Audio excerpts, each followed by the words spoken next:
Hey there, mamas. Today I'm going to be making sort of an improvised quilted lunch bag. So sort of like just a paper bag, but, with fabric. I had this Star Wars fabric left over from a baby shower gift that I made many years ago. And it was a shower curtain that had like panels of different Star Wars characters. And I used up a bunch of them for gifts because they had a Star Wars themed baby shower. So I made a bunch of cute little things. But I had a few panels left, and I thought, well, that's about the right size for like a lunch bag. So what I did is I put some fusible interfacing, just a really lightweight, just to give it some rigidity on each of these panels. And I left some excess on the sides. I'm going to be cutting that down. And then I also did a piece that is the same width as the panels, and then some that are then about half the width of half the width of the panels, and then taller, but the same as this piece on the bottom. So I have two sides, a bottom, and the front and the back. And then I have backings to go on all of them. I didn't have enough black to do the whole thing with black on the inside, so the side panels have white on the inside.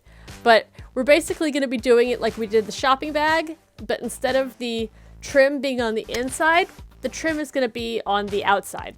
So it's all just got like the exterior trim, nothing's really turned. It's just the quilted panels then sewn together with the bias tape or the fold over elastic or, some cut jersey, whatever you want to use as trim to sort of hide your seams. It's really super simple, straight stitch only. Just take any excess fabric that you want to play around with if you have a little bit of interfacing. You could also quilt on some fleece or some felt instead of interfacing. So super simple.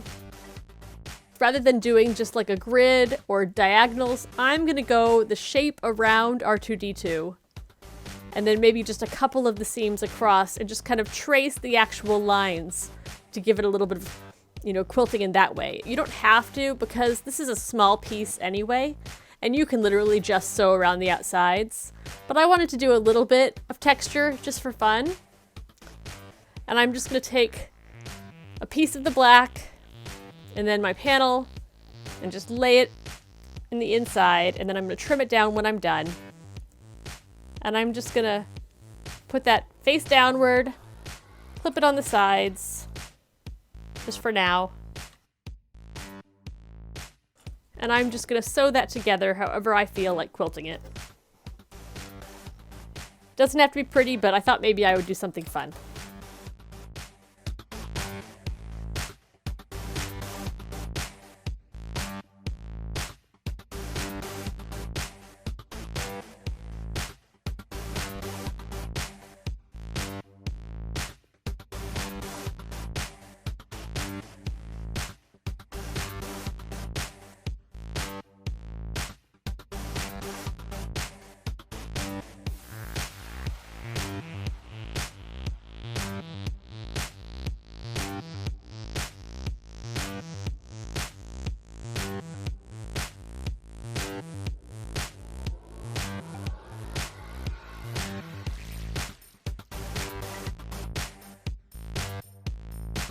So I've got my bottom piece and my two front and back pieces. And for my side piece, I'm going to just lay the backing onto the panel that I have.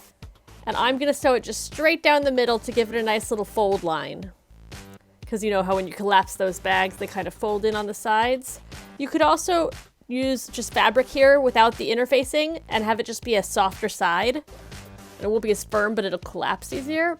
But there's a lot of different ways that you can kind of get that same effect. And I'm just going to sew right down the middle.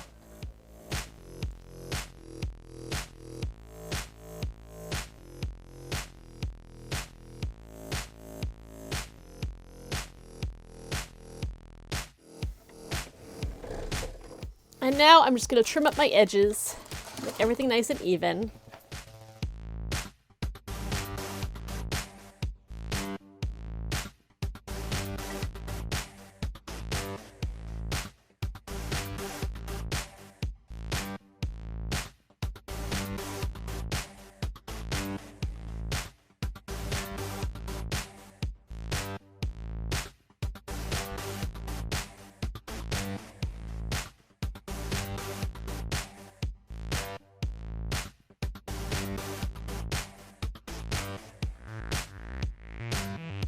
So one thing that makes this different than the shopping bag that we did is because I'm using these pre-made panels, they're rectangles, they're little, specific shape rectangles. And with the shopping bag, I used one long rectangle, that would take the place of these for the front and back and bottom. And if you have a long piece of fabric that you want to use, you can still do that. You can have this all be one piece and then just sew a seam down these two spots here so that it's got a nice folding line right there and right there. And then you can put them all together like we did with the shopping bag. But for this, since I've got separate pieces, I'm gonna first be attaching these pieces together and then these pieces together and then doing a small piece of binding across those two seams and then do my big piece around the sides like I did with the shopping bag. So obviously there's a lot of different ways to do this. This is not the only way to do this. There's probably a lot easier ways to do this, but I wanted to use these little panels that I had, and I thought this was a great way to sort of utilize this specific, size and shape of item. If you had like an old t-shirt that you wanted to take the print out of and put it onto some interfacing and do it like this, that would be a great way to turn a favorite print off of an old Holy t-shirt into something like this. It's just when you're working with a very set size, this is a great way to steal that image and place it on the front of something else. And if you had a bigger one, you could use it for a shopping bag again, or a little purse, or a little tote of some sort. But, I thought I would do a little lunch bag. And I'm first just gonna do a straight seam close to the edge before I do it with the binding, just to hold it in place. Kind of like a basting stitch.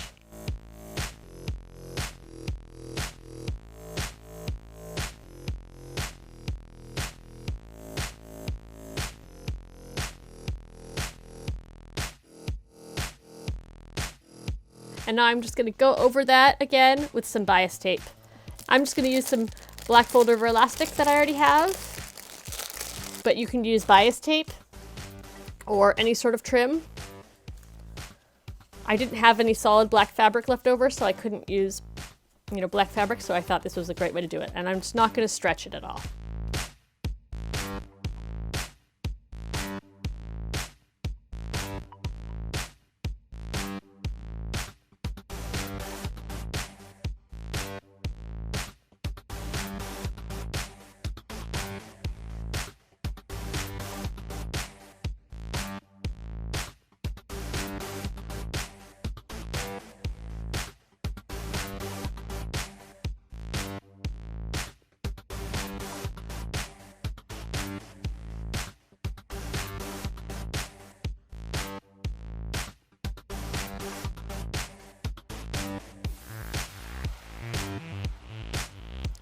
And if I were using black thread, you wouldn't be able to even see that. I'm just doing it with white so that it's easy for you to see.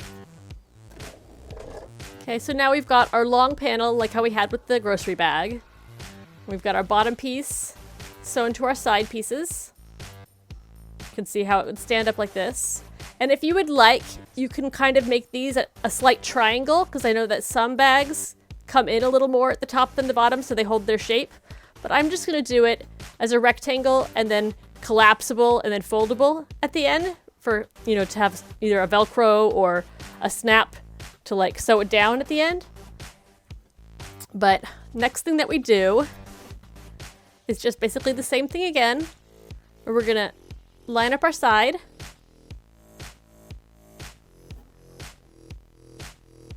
And we're just going to sew it around so that it fits inside that piece there. And so I'm going to sew it to the bottom first, because it'll be a little bit narrower than what it is now. We're going to probably trim it a little bit, just so that it fits inside.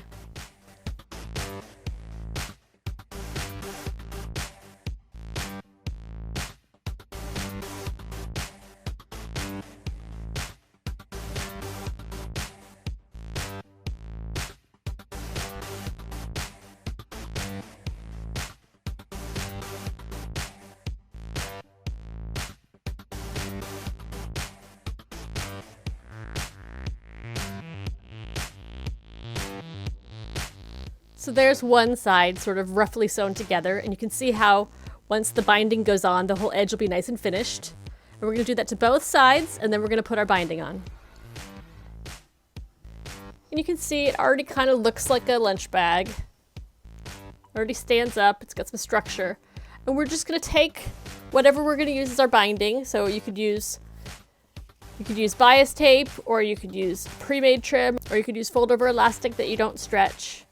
And we're just gonna take it and we're gonna start on the inside edge. We're gonna sew on this side piece so that when we go around the corner, it's, upright.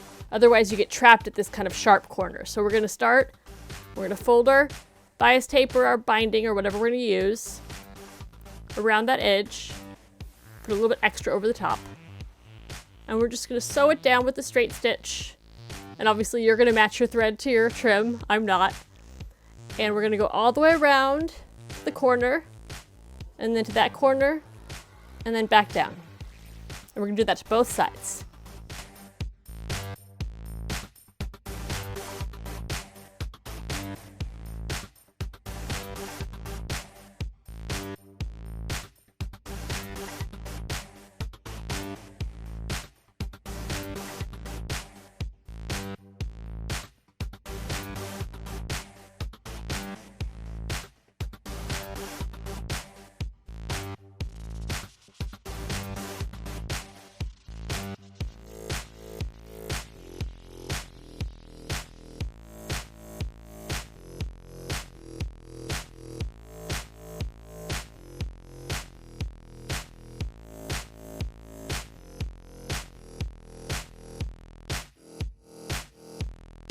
And now I've got both sides done. So there's the other side. And I'm just going to now go around the opening at the top. So you can go and trim up and clean up the edges. Make sure they're nice and even.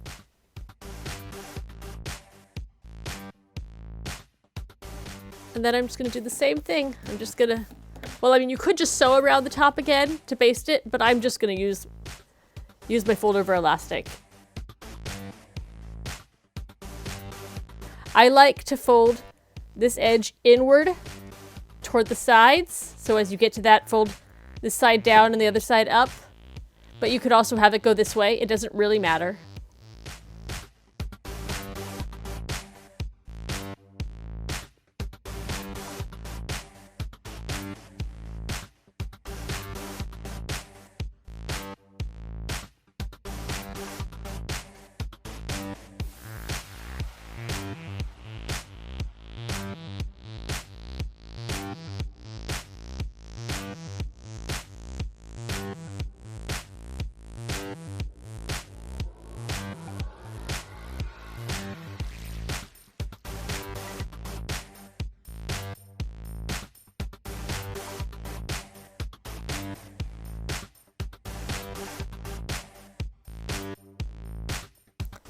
So now you've got your top finished off, your sides finished off, got a nice sort of structured bag. And if you wanted to make it thicker, you could put some batting instead of just interfacing in there.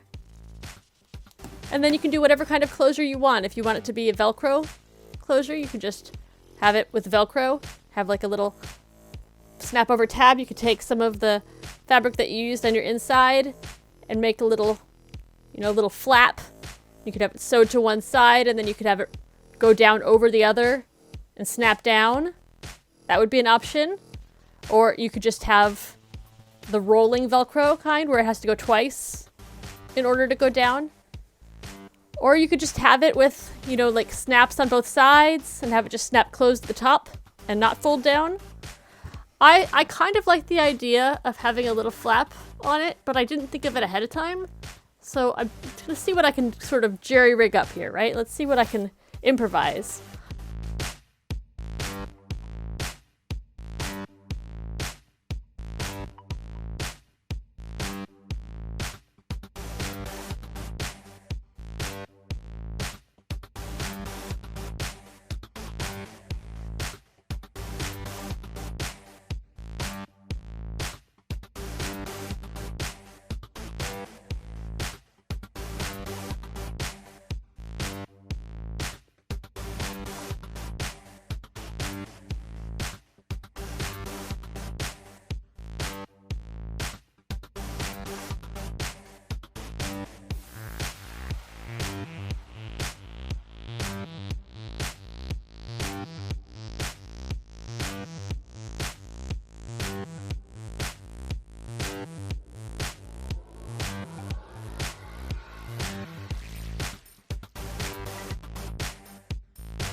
So now there's a little flap on the inside, and so now when you fold it in, you can lift up that flap and have that connect to whatever kind of connector you want. So if you wanted to have like snaps on the sides, you could put 2 snaps on the sides and have it fold down that way. Or if you wanted to have Velcro or something, you could do that. And now you've got a little bag that folds down too. But then when it's up, that just tucks right inside. So you've got your little closure flap. You could have it snap down. You could have a snap setting here for if it's all the way full. Or you could have like a couple snap settings where one down lower, one up higher.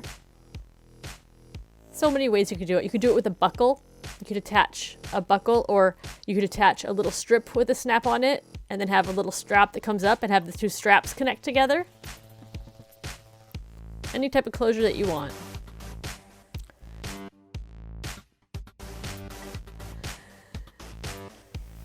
There you have your little improvised quilted lunch sack. Happy sewing.